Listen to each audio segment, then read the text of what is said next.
આપણે લક્ષ્મીજીની સાથે નહીં પણ સરસ્વતીજીની સાથે નાતો જાજો હોય.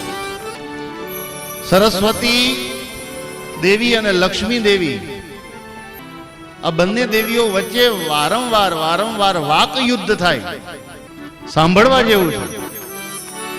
સરસ્વતી દેવી અને લક્ષ્મી દેવીની વચ્ચે વારંવાર વાક યુદ્ધ થાય. બંને પોતે એ બંને અંદરો અંદર ઈર્ષ્યા કરે.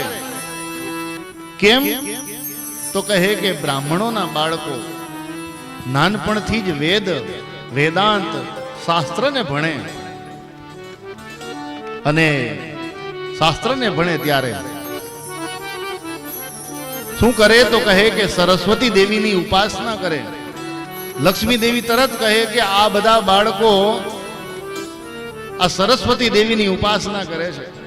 સરસ્વતી અને લક્ષ્મી બંનેની વચ્ચેનું વારંવાર એમાં પણ આપણે બ્રાહ્મણો એટલે બ્રાહ્મણો માટે પ્રાયઃ સરસ્વતી દેવી એ અતિ પ્રિય હોય. કેમ કે બ્રાહ્મણના બાળકો સરસ્વતીને વધારે એનું ગુણગાન ગાતા હોય.